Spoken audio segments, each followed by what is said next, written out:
Alright guys, today we have more PlayStation news to go over and cover. We have a lot of different topics to discuss in this video, so before we get into it, do me a favor. If you do end up enjoying this video and by the end of it you find it informative, please consider leaving it a like. It really helps the videos out more than you know. And if you are new to the channel, consider subscribing as well. We're starting here though talking about God of War Ragnarok. We have some new information regarding this upcoming PlayStation exclusive that I think you guys are going to want to know about. So this is reading from WCCF Tech, and the title says God of War Ragnarok is the last game in the Norse saga. To avoid stretching the story too much, some older enemies will return in new ways. So definitely some very interesting information that's being shared here. And this is actually coming from Cory Barlog. He was speaking with Captain Cuba in a new interview. The director of the previous entry in the series revealed that it was his decision to end the Norse saga with God of War Ragnarok. Both 2018's God of War and the upcoming sequel took 5 years to develop, and it would have taken around 15 years to cover a single story arc with 3 games, which Barlog considered to be too much. During the interview, Cory Barlog and God of War Ragnarok director Eric Williams also discussed enemy variety, acknowledging the low variety seen in the previous game. They also confirmed that some of the enemies from the 2018 game will come back in the sequel, and some of them will return in brand new ways. I also want to talk a little bit more about the combat in God of War Ragnarok. Obviously, that's going to be one of the most important aspects of any God of War game, and so I came across another interesting article from Gaming Bolt, and the title reads, God of War Ragnarok will bring back several combat mechanics from the older games. So it says here, God of War Ragnarok's reveal trailer was a surprisingly packed one and ended up revealing way more story and gameplay details than most would have expected, specifically where the combat is concerned, which of course is a core pillar of any God of War game. Director Eric Williams has spoken about how it is going to be more vertical and allow players to be more expressive thanks to a wider range of tools to play around with. At the same time, as the game's reveal trailer showed, there will also be quite a few freshly introduced mechanics that will be quite familiar to series fans. Speaking in an interview with Captain Cuba, Williams said that specifically where the Blades of Chaos are concerned, the development team decided to bring back the greatest hits of things they didn't get to in the previous game. We had a little bit of a down window between God of War 2018 finishing and getting the story spun up for Ragnarok, Williams said. There was this part, I would say 2 months, maybe 3 months, where we opened everything up to the team. We had this thing called the idea box, and anybody could submit ideas on what they wanted. And there was just so much of people being like, since we brought the blades back halfway through the last game, we didn't quite get to bring it back 100%. So there were so many ideas like, oh, we should bring back the grapple, or we should bring back the chain pull, or what we call combo 5B, where Kratos latches a guy out of the air and slams them down. There were just so many ideas that were like old stuff, and it was like, okay, let's go through the greatest hits of things we didn't get to. Let's bring those back. So there was a lot of that on the team. So I'm really liking everything I've been hearing about God of War Ragnarok so far. Obviously, the combat is going to be a good time. I'm definitely looking forward to seeing this greatest hits of combat moves that Kratos is going to be pulling off with the Blades of Chaos this time around. But when it comes to Cory Barlog's decision to end the Norse saga with this title, I think that some found this a little bit surprising. That was one of the things that they did reveal during the last part of the PlayStation Showcase, where they were doing interviews, and some people were surprised by that. A lot of people were very much expecting a trilogy, but I think what Cory is doing is the right thing, because there's no need to stretch it out needlessly. If they can fill in everything that they need to fill in with this game and pack it full of content and make it meaningful and make every moment count and every hour of this game count, then that's what's going to matter and that's what's important. And I actually appreciate that, because we see a lot of times these games where it seems like they are kind of, in a way, maybe artificially stretching some things out, or, you know, elongating them unnecessarily and needlessly. And it seems like they want to move on to a completely new mythology, potentially, with the next game. I think there's been some hints so far that they may be moving to Egypt after they finish up God of War Ragnarok. We'll have to see about that. But yeah, it sounds like this is going to be a pretty epic conclusion to the Norse saga, and I'm definitely looking forward to it. But we're going to move on to the next topic, which is talking more about Gran Turismo 7. So this new information on Gran Turismo 7 comes courtesy of Nibelian over on Twitter. He obviously does a great job compiling this information in a very easily digestible manner. And so he says here, interview with Kazunori Yamauchi on Gran Turismo 7. It includes real-time weather, simulation, and time, improved version of the GT Sport damage model, crossplay between PS4 and PlayStation 5, no comment on PSVR support, interested in bringing back more past features. So again, it's very concise here, but a lot of good stuff about GT7 that I think anybody who is interested in the game is going to want to know. It will be interesting to see if they end up commenting on the PlayStation VR support once the headset is fully unveiled. I think that many people are fully expecting Gran Turismo 7 to be a game that supports PlayStation VR 2. I mean, it just makes sense. But we also have Nibelian talking about the required internet connection. So he says Yamauchi also comments on the required internet connection for GT7, which is primarily meant to prevent tampering with save data. Only the arcade mode can be played offline, apparently, since it does not use save data. And so if you read the quote here, it says, it's a pleasure as ever to talk to you. After that amazing trailer at the PlayStation Showcase last week, there's a couple of points I wanted to clarify. Firstly, about the blog post that stated that GT Cafe will need an online connection. Kazunori Yamauchi says the requirement for online connection isn't specific to the cafe per se, it's just to prevent cheating overall from people trying to modify the save data, so that's the reason for the online connection. And just to update on the feature itself, there's two functions to it. One is to direct the user to the next objective meeting and also to get them to get involved in collecting some of those cars. And the other is when they come back with the cars they're asked to collect. It gives a little bit of background history for the culture and the history behind these significant cars that they have added to their collection. And so that's the explanation that we're getting from Kazunori Yamauchi when it comes to the required internet connection for Gran Turismo 7. Obviously, not everybody is happy about this. People want to be able to play the campaign of GT7 without having to worry about whether or not they're connected to the internet. But I think the reality of the situation is most people who are buying GT7 will have an internet connection and it's not going to be a problem for them. So you can let me know down in the comments below if this is going to be something that maybe prevents you from buying Gran Turismo 7 or if it's something that you really don't feel is a big deal. But moving on to the next topic regarding Gran Turismo 7, something else I wanted to be sure to talk about was the DualSense support. So this is reading from PlayStation Universe. It says the PS5 version of Gran Turismo 7 will support the console's DualSense controller, and according to creator Kazunori Yamauchi, it will allow players to do everything that you can do on a steering wheel controller. Chatting with Eurogamer, Yamauchi highlighted the importance of precision in regards to the game's controls, which the DualSense controller is able to take to the next level. Adaptive triggers also come into play for creating vibrations to the ABS. Yamauchi explained things like using the adaptive triggers for recreating the vibrations to the ABS when it's working. Gimmicks like that is one thing. What's more important to me is the precision of the controls that the new controller allows. Before there were things that you could only really do with a steering wheel controller, but now you should be able to do everything that you can do on a steering wheel controller with a DualSense controller. So some great praise coming from Yamauchi when it comes to the DualSense, and according to him, you will be able to do everything with a DualSense that you would be able to do with a steering wheel controller. So I don't know if there's any truth to that, as that's not really how I play racing games, but maybe those who do can let me know if you believe what he's saying here. We're moving on to the next topic though, which is not something I'm going to spend much time talking about, but just letting everybody know in case you missed it. Sony revealed a new Midnight Black Pulse 3D wireless headset, and it's going to be launching next month.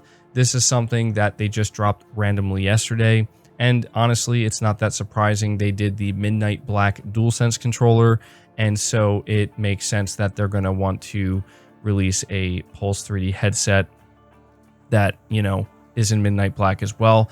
What's going to be interesting is if they end up doing a Midnight Black PS5 or a pair of midnight black plates that you can put on your PlayStation 5. So far, Sony hasn't done anything when it comes to being able to actually customize the PlayStation 5 console itself. I think some people are surprised that Sony hasn't done anything yet, but nonetheless, there are plenty of third-party sellers where you can get all different colored plates if that's what you want to do. And so, yeah, I wanted to be sure to let you guys know about this. Let me know down in the comments below if you plan on picking this new headset up. But moving on to the next topic, we're talking about Death Stranding Director's Cut, more specifically how it's utilizing the DualSense controller, which is something that I'm definitely looking forward to. I don't know when I'm going to get around to playing Death Stranding Director's Cut, but I gotta say, knowing that they're taking full advantage of the DualSense is one of the big highlights with this game in particular. If you've played Death Stranding, you automatically know why I'm saying that. But this is once again reading from WCCF Tech, and they say Death Stranding Director's Cut will use the DualSense controller features to make players better experience the environment and the weather. The official Japanese Kojima Productions Twitter profile confirmed that players will be able to better feel what is happening around Sam Porter bridges thanks to haptic feedback. Additionally, moving in the grass, rivers, and snow will play sound effects from the controller to increase immersion. It's also been confirmed that it will be possible in Death Stranding Director's Cut to customize the strength of the adaptive triggers and even turn them off entirely. And so, again, it's not a huge thing here. Like, I think we all expected this, but I just thought it was worth taking at least a minute or two here to let anybody know, maybe who hasn't played Death Stranding, that this is one of those games where I believe the DualSense is a perfect fit because the nature of the moment-to-moment gameplay, you're traversing terrain, you have to balance, you have to really interact with the environment in a pretty, I guess, in-depth way. And so to sum up what I'm trying to say about the DualSense and Death Stranding, we've heard the phrase, the DualSense is a game changer, thrown around a lot, and I do think that it's very much true. But when it comes to a game like Death Stranding, I think it's 100% applicable. The DualSense is effectively a game changer when it comes to this title. So definitely wanted to let you guys know about that. Let me know if you plan on picking up Death Stranding Director's Cut. But speaking of Death Stranding, we're going to be talking about Hideo Kojima's next project because he did give us a little bit of insight as to what he hopes to achieve.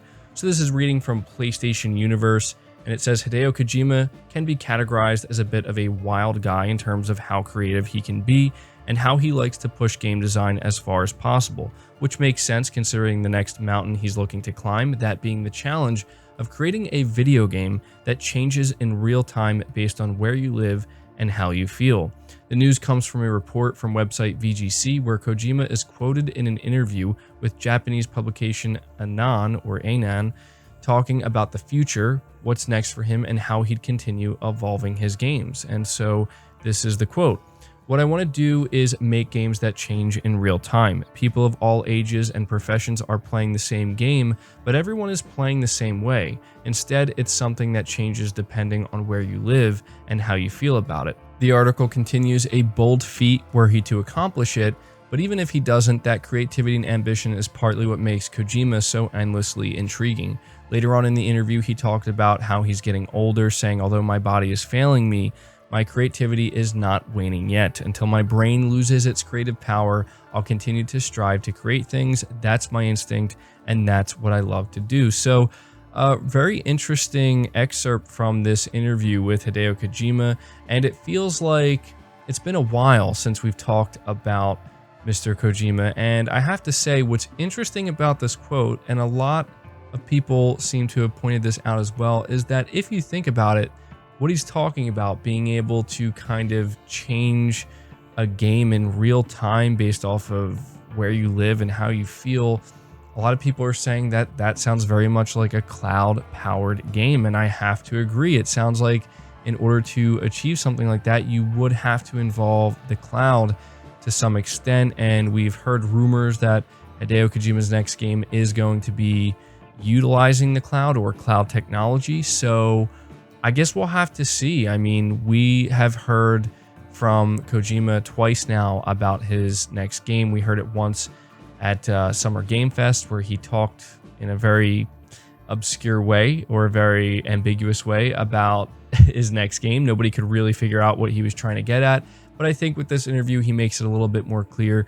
One thing we can gather from it is that he's looking to do something very different. And I'm all for that. I think that if there's anybody who should try to push the limits of what's possible and the way you interact with games, it should be Hideo Kojima. He clearly likes doing that. And now more than ever, considering the technology that's available, why not? Let's see what he can achieve. So let me know down in the comments below what you think about Kojima's comments here.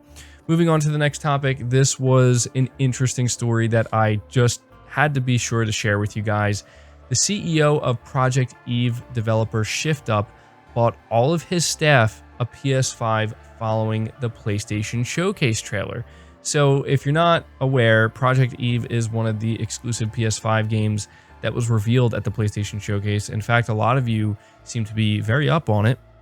And so it says here, Project Eve appeared at the PlayStation Showcase last week with an impressive trailer. And to celebrate the occasion, Hyung Tae Kim, hopefully I'm saying his name correctly, the CEO of ShiftUp, has snapped up a PS5 for everyone on his team, all 260 of them. That's a pretty big team.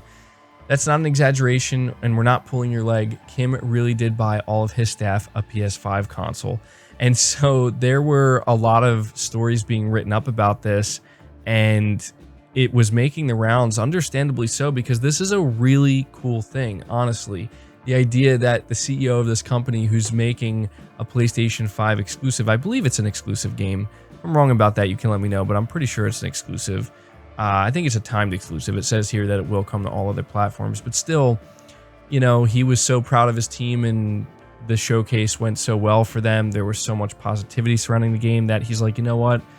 PS5's on me. PS5's for everyone. I mean, you have to imagine that if you were a developer working at the studio and you didn't have a PS5, or even if you did have a PS5, just walking into work one day and finding out that here you go, here's your PS5 for just doing such an awesome job. That is a very cool thing. You don't really see stuff like this happen too often, but when it does, it really just kind of, you know, stands out. And, you know, I think there's a lot of people who are sitting here saying now, you know, when is my boss going to buy me a PS5? When is the CEO of my company going to buy me a PS5? But in this case, it does fit, right? So definitely had to be sure to let you guys know about that. We're moving on to the next piece of information, though, which is talking about Fall Guys, specifically a crossover with Kenna Bridge of Spirits. I really just wanted another excuse to talk about Kenna Bridge of Spirits, although I think there are certainly some people who still play Fall Guys. And so if you're not aware, Kenna Bridge of Spirits is launching on the 21st.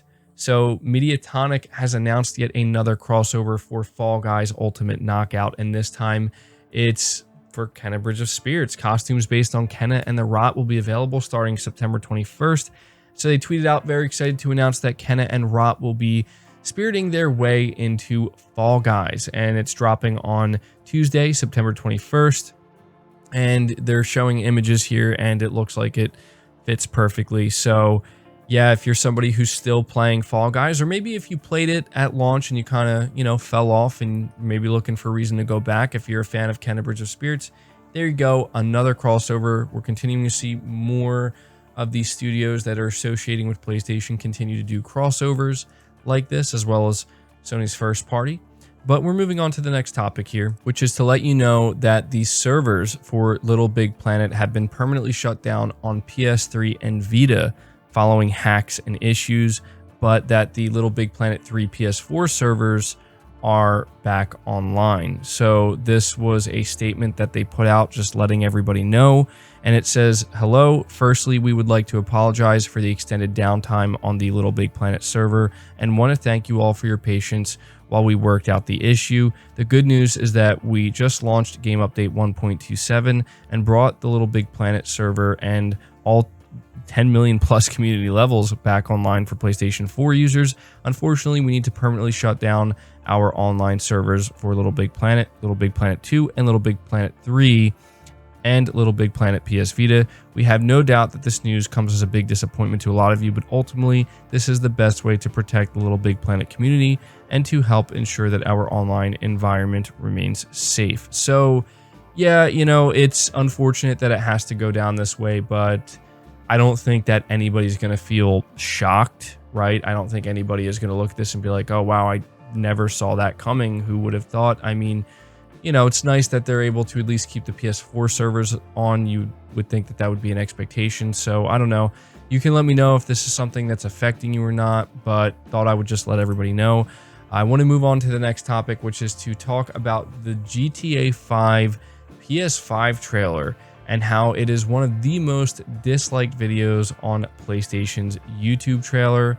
And so this is reading from PlayStation Universe. It says Rockstar debuted a first look at Grand Theft Auto 5 for PS5 during the PlayStation Showcase last week, and suffice to say, it hasn't exactly gone down a storm with gamers. In fact, the video is one of the most disliked to date on PlayStation's official YouTube channel.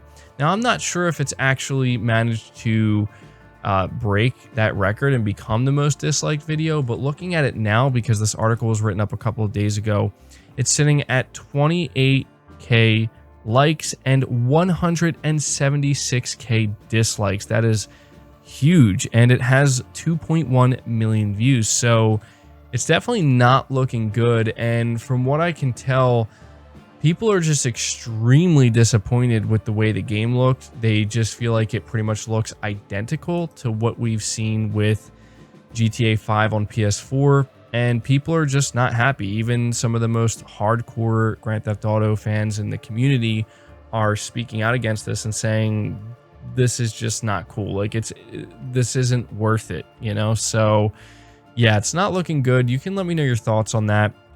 But the final piece of information I want to give you guys is to let you know that Dying Light 2 Stay Human has been delayed into 2022. It was originally set to launch in December, and I know that many of you were looking forward to it, but the developer has given an update. So the statement from Techland reads, "Today we have important news to share with you about the development progress on Dying Light 2 Stay Human. It has always been our company's goal to build transparent and honest communication with our community, fans, and gamers. Every day we strive to grow in this element. The team is steadily progressing with the production, and the game is nearing the finish line. The game is complete and we are currently playtesting it. It is by far the biggest and most ambitious project we've ever done. Unfortunately, we've realized for us to bring the game to the level we envision, we need more time to polish and optimize it. That is why we have decided to move the release date to February 4th, 2022. So, guys, I don't know how you're feeling about 2022, but I'm feeling completely overwhelmed. So now you're telling me Dying Light, Stay Human, Sifu, and Horizon Forbidden West are all launching in 1 month, and the month before that, I'm getting Elden Ring. I mean, don't get me wrong. It's great to have all these games, but where am I going to find the time to play all these games? But in all seriousness, I think it's fine, and I think it's the right move. We all like to see games release in a finished, polished state, and so if they have to take more time to make that possible and make it happen, then I'm all for that. The wait for February, it's not going to be that bad, but we have to really kind of figure out where we're going to be spending our time and money in 2022, because there's no way we're going to be able to get through all of it. So that does it for this video, guys. As I said, if you did enjoy it or you found it informative, leave it a like. Be sure to subscribe to the channel if you're new, hit the bell notification icon, and feel free to share this video out on top of all that. But until next time, guys, take care.